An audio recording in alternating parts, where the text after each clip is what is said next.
Dancing was my life. Dancing was always my dream. A dream that despite my efforts nobody wanted to give me the chance to overgo. My mother was the only person who believed in me. But unfortunately, when I was 14, she passed away on her way to a concert. So he could never see me. In a way, I felt relieved. In a way, I felt relieved as it had been my worst show. In the middle of the stage, I had forgotten the steps. And I stood still like a statue. So I'm glad you haven't seen such a failure. Although with the passage of time it begins to improve. Things didn't seem to get better. Nobody, nobody took me into account. In recitals my roles were always secondary. Always Carla's shadow. The most beautiful and talented student. Everyone adored that. Everyone wanted her to be the star of the show. He hated her so much that he could not, even though she did not know it, no one knew it. Ah. One night after a concert it went quite well. They all learned Carla as usual. And many handsome boys came to her with bouquets of flowers. That must be I was full of hatred. At that point they said we had to go back to the dressing rooms. I went to the ladies' baths and broke into tears with frustration. It would never be the star. I decided to leave. All this is a stupid dream. I got out of there while washing my face. I left there and walked to my dressing room. To take my stuff and get rid of this damn theater. With tears in my eyes I walked firmly into my dressing room. When a lonely man greets me. "Good night, miss," said that as she raised her hat slightly. "Good night," I answered without stopping. The man touched my shoulders and told me, "Such beautiful eyes should not have so many tears. That's what you want from my lord," I replied annoyed. But the man did not lose a little of his elegance. He said, "I'm sorry if I'm bothering her. It's not my intention, just that I saw her performance and I found it majestic. You should be the star of this theater." I could not help smiling at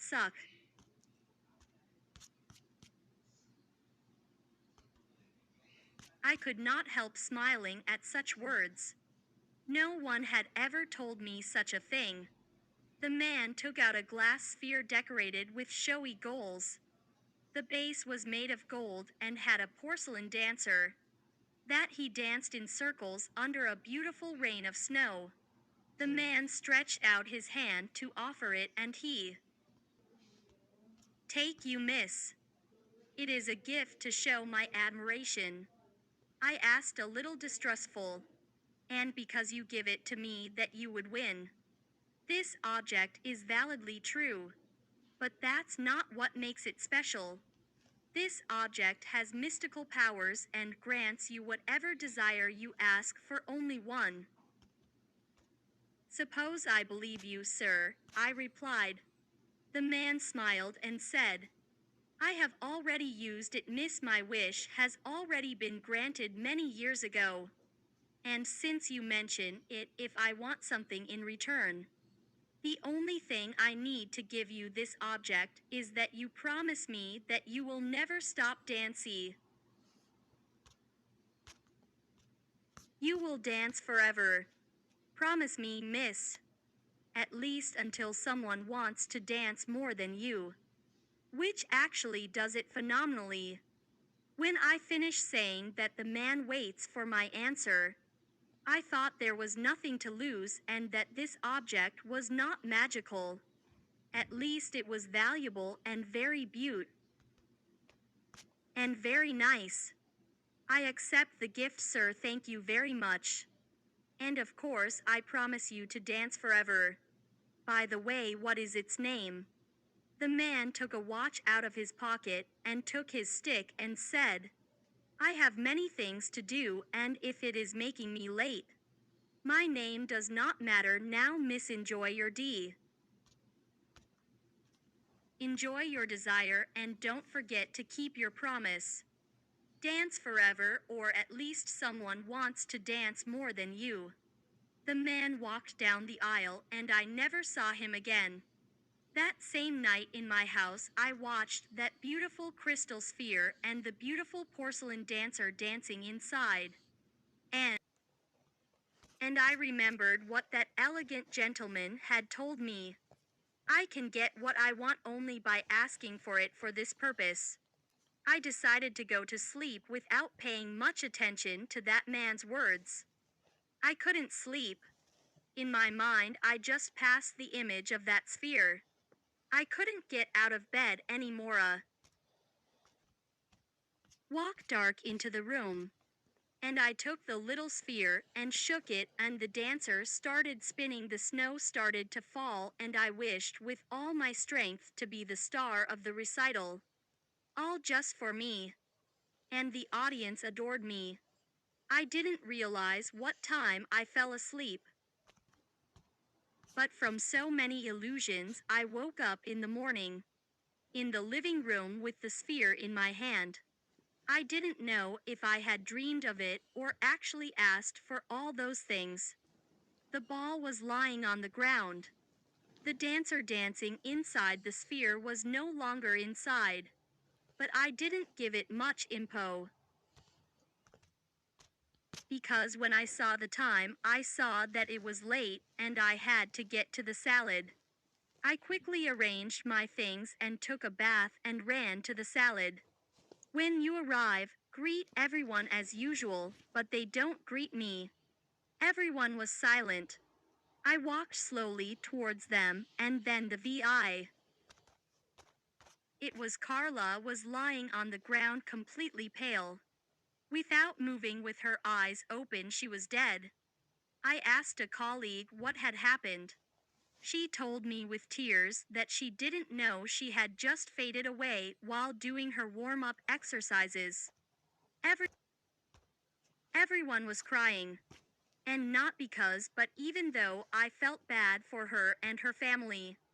I couldn't help but smile a little when I saw her lifeless.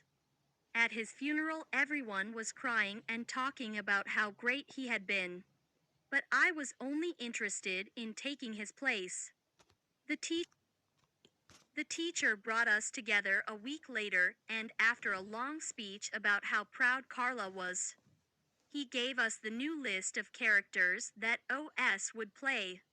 And everyone was surprised when I mentioned my name as the protagonist. At last it was happening serious. And I had to give the best show of my LI. The day of the recital arrived after so many rehearsals and so much preparation.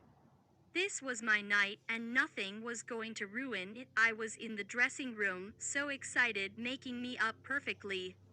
Finally, I hear the third call and run out onto the stage. I put myself in my place and the curtain opens.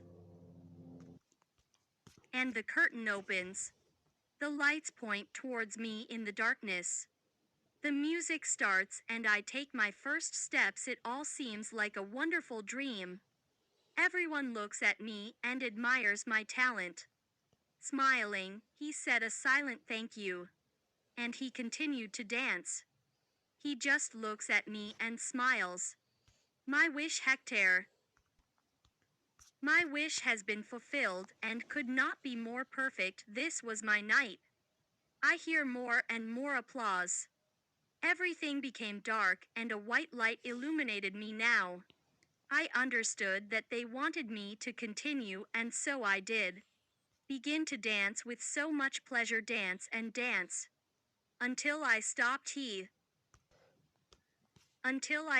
hearing the applause. Then I looked at the audience and there was nothing but darkness. I ran to the corner of the stage to see what was happening. But I just ran into a huge glass that wouldn't let me down from the stage. I could not see anything, but I began to feel very cold and out of nowhere snow began to fall. Then I realized I was no longer in the theater. I kept dancing, I couldn't stop doing it. In the darkness, I saw a giant hand pointing towards me, and I saw the face of that elegant man on the floor,